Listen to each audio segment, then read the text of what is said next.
জাতীয় পর্যায়ে গৌরবোজ্জ্বল ও কৃতিত্বপূর্ণ অবদানের স্বীকৃতিতে এবার স্বাধীনতা পুরস্কার দেওয়া হচ্ছে সাবেক প্রধানমন্ত্রী বেগম খালেদা জিয়া সহ ১৫ ব্যক্তি এবং ৫ প্রতিষ্ঠানকে। প্রয়াত বিএনপি চেয়ারপারসন বেগম খালেদা জিয়াকে স্বাধীনতা পুরস্কার দেওয়া হচ্ছে স্বাধীনতা, গণতন্ত্র ও নারী শিক্ষা সহ দেশ গঠনে সার্বিক অবদানের জন্য। প্রধানমন্ত্রী তারেক রহমানের সভাপতিত্বে মন্ত্রিসভার বৈঠকে এই সিদ্ধান্ত হয়।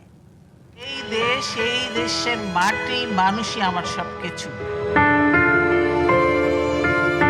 দেশের মানুষের কল্যাণ করার জন্য রাজনীতি করি। বেগম খালেদা জিয়া এক আপসীন নেত্রী, গৃহবধূ থেকে দেশের প্রথম নারী প্রধানমন্ত্রী।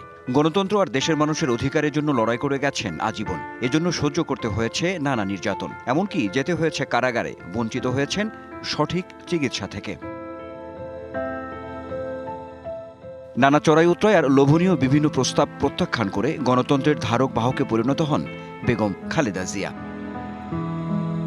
তিনবারের শাসনামলে নারী শিক্ষা সহ দেশ গঠনে যার ছিল অনেক সাফল্য। সব মিলিয়ে স্বাধীনতা, গণতন্ত্র ও নারী শিক্ষা সহ দেশ গঠনে সার্বিক অবদানের জন্য এবারের স্বাধীনতা পুরস্কারে মনোনীত হয়েছেন প্রয়াত প্রধানমন্ত্রী বেগম খালেদা জিয়া। তা চূড়ান্ত হয় বৃহস্পতিবারের মন্ত্রিসভার বৈঠকে।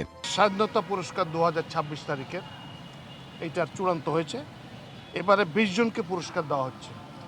1 নম্বরে আছেন বেগম খালেদা জিয়া, মরণোত্তর, স্বাধীনতা, গণতন্ত্র ও নারী শিক্ষা সহ দেশ গঠনের সার্বিক অবদানের জন্য।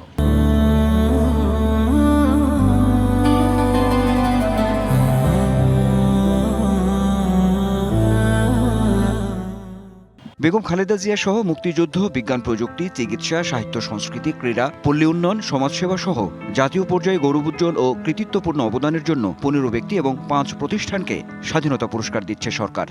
ডক্টর আশরাফ সিদ্দিকী মরণোত্তর সাহিত্যের জন্য, জোবেরা রহমান লিনু ক্রীড়া ক্ষেত্রে বিশিষ্ট অবদান রাখার জন্য, পল্লী কর্মসহায়ক ফাউন্ডেশন পল্লী উন্নয়নের কাজের জন্য, ডাক্তার জাফরুল্লাহ চৌধুরী মরণোত্তর সমাজসেবা, জনসেবার জন্য। স্বাধীনতা পুরস্কার বাংলাদেশের সর্বোচ্চ বেসামরিক সম্মাননা। 26শে মার্চ স্বাধীনতা দিবস উপলক্ষে সরকার 1977 সাল থেকে প্রতি বছর এ পুরস্কার দিয়ে আসছে। Anwar Hossain, DBC news, Dhaka.